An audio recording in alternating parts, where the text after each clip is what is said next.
Hello, my denizens. Hello, my denizens of the deep. We're going to do section 1.8, which is all about, well, you're going to see in a second. I'm actually going to shut my video for this because I realize it drains a lot of data from my whatever. So I'm going to shut my video, but I'm going to share my screen. So let's do all that. All right, here we go. Whoops, wrong thing. So the divisors of an integer. The following theorem is an immediate corollary of the results of the preceding section. All the divisors of M, where M is equal to P1 to the alpha 1, P2 to the alpha 2, ... times Pn to the alpha n. This is the prime factorization of the number M. Let me give an example of that. An example of that would be, let's say M was equal to 72. Well, 72 is equal to 2 to the third times 3 to the second. So P1 is 2, alpha 1 is the third power, P2 prime 2 is 3, alpha 2, I mean exponent 2, is the second power. Well, if you look at all the divisor, well, actually, let me just see what they're going to say here. So all the divisors of M, so M is some number. It's a prime to a power times another prime to another power times another prime to another power. That's just how you write a prime factorization. So all of the divisors of the form P1 to the beta 1, P2 to the beta 2, Pn to the beta n, where the P1, P2, Pn, that's the same P1, P2, Pn I had up here. But the betas, they're all less than or equal to the alphas. They could be 0, and they could be as high as alpha, each individual alpha. And now let me just show you an example, two examples of that, actually.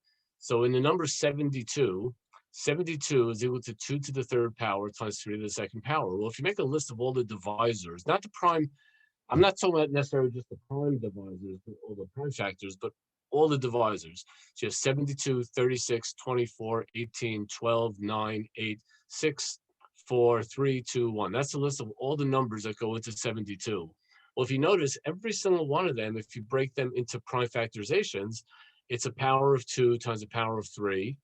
And the exponent of the 2 is always 3 or less, and the exponent of the 3 is always 2 or less. So there you go. A bigger example of that, slightly bigger example of that, if you take the number 360, 360, if you break that down into prime factorization, that's 2 to the third times 3 to the second times 5 to the first. So P1 would be the 2 down there. Alpha 1 would be the exponent of 3. P2 would be the base of 3 over there. Alpha P2, I mean alpha 2 would be the exponent 2. Prime 3, P3 would be the 5, and alpha 3 would be that exponent of 1. Well, if you look at all the, this is, I hope you appreciate this because it's a little bit tedious for me to type all this, but I made a list of all the factors, all the divisors of 360. So you have 360, 180, 120, 90, 72, 60, 45, 40, 36, 30, 24, 20, 18. Let's keep going here. And I can't even get them all on one page here. 15, 12, 10, 9, 8, 6, 5, 4, 3, 2, 1. So notice if I take each of these divisors and I break them up into prime factors, into their own individual prime factorization, they're all they're all basically different combinations of the primes 2, 3, and 5 with all the different exponents possible. And the exponents go as low as 0 and as high as whatever the original number was.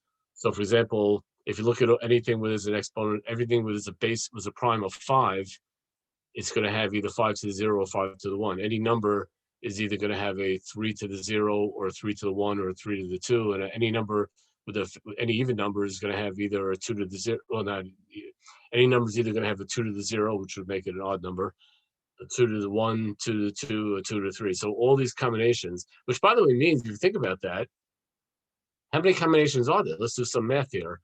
Well, I'll write this out more formally, but basically you have 2 to the 0, 1, 2, and 3. That's 4 different possibilities for 2. 3 to the 0, 1, or 2. That's 3 possibilities for 3. And either 5 to the 0 or 5 to the 1. So there's two possibilities. So if you think about it, there should be, if I have my math right, it should, let's see, 3 plus 1 is 4, I know that one. 2 plus 1 is 3, and 1 plus 1 is 2, I believe, right? So 2 times 3 times 4, that's a big number, right? 2 times 3 times 4 is at 40. So that means there should really be 40 numbers on this list. So let's check that out. 1, 2, 3, 4, 5, 6, 7, 8, 9, 10, 11, 12, 13, 14, 15, 16, 17, 18, 19, 20, 21, 22, 23, 24. Oh, 24. Whoops. I guess multiplying wasn't my strong point. 2 times 3 times 4. Oh, you're right. I'm sorry. 24. You're right. 2 times 3 times 4. By the way, addition, subtraction, multiplication, division, that was never my strong suit in math. My strong suit was always more of the theoretical parts of math.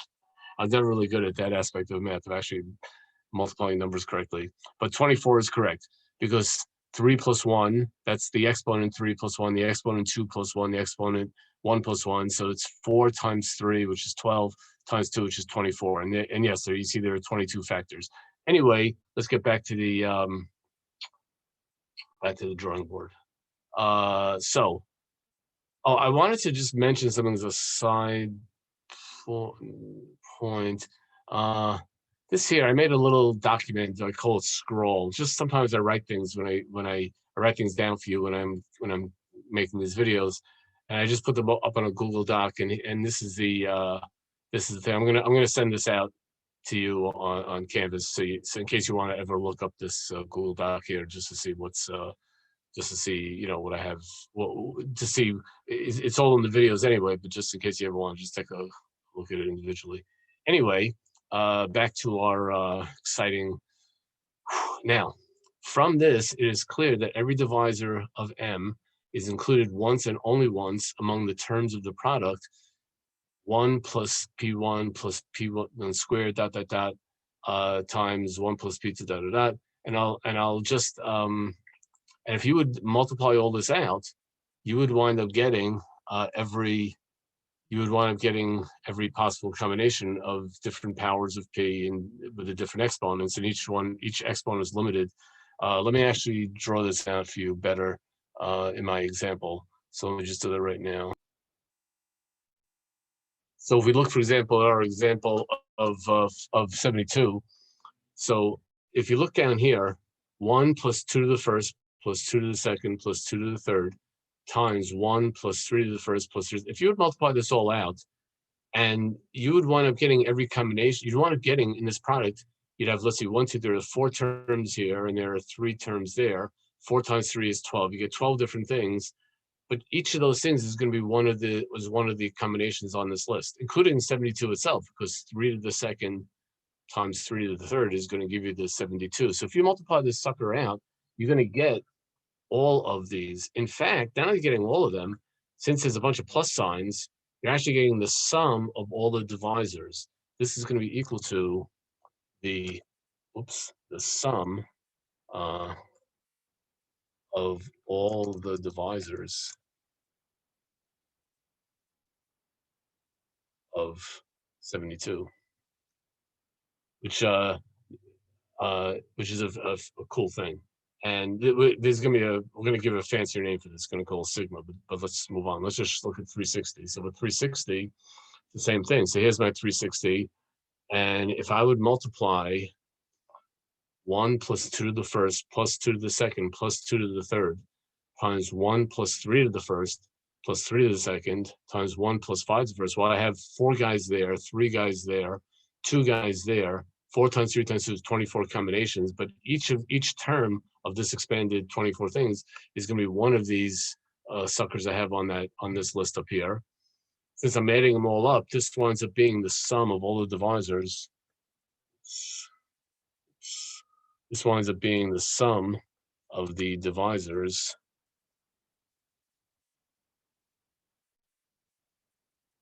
of 360. Because of all those plus signs, I'm getting everything on this list and then all being added up. And again, we use the fancy term sigma for that, but just saying. Anyway, let's go back to our textbook. So,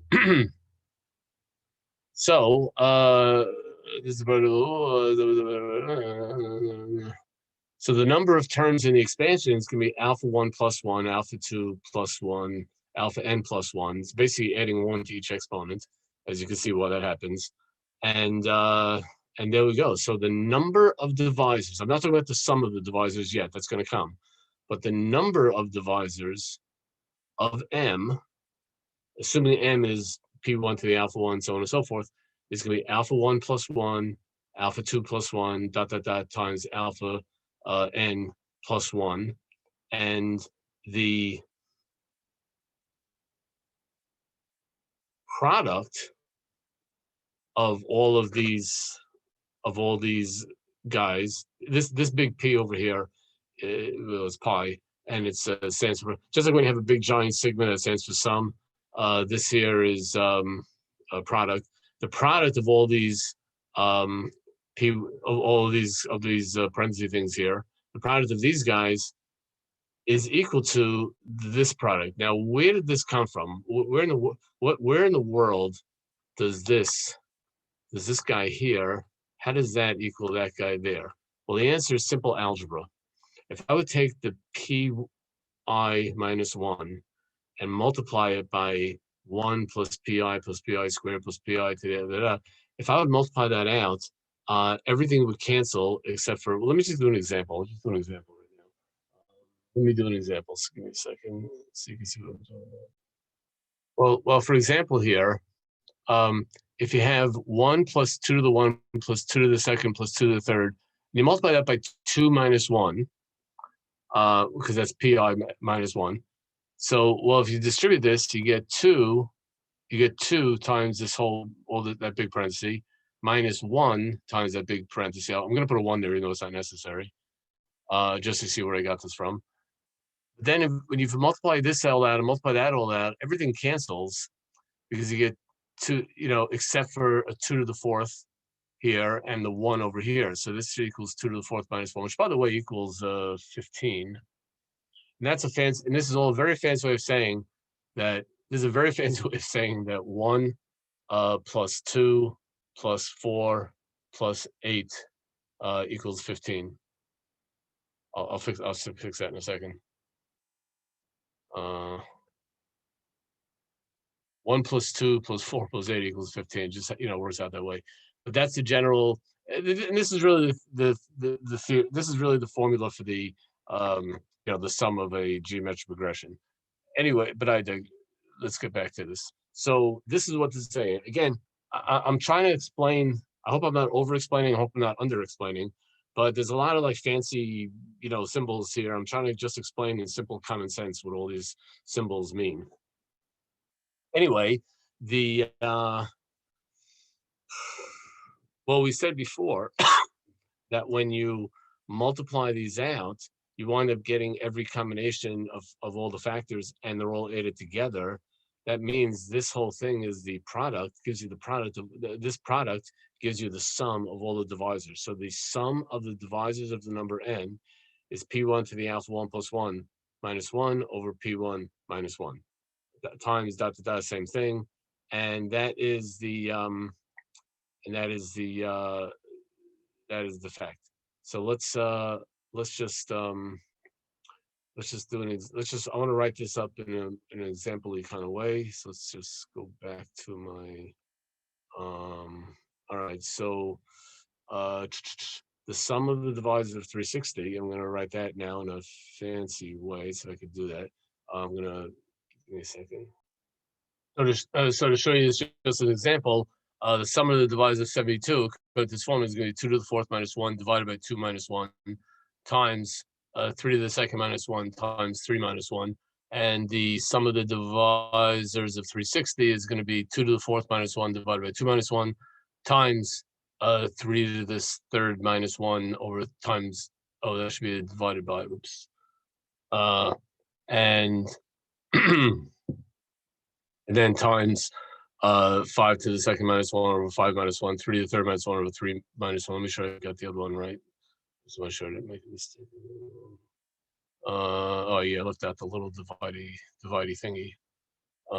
Okay, there we go. Where is it? Where'd it go? Okay, there we go. Anyway, that's how that works. And that is the end of the that's the end of this video. That was section 1.8. Bye everybody, see you next time.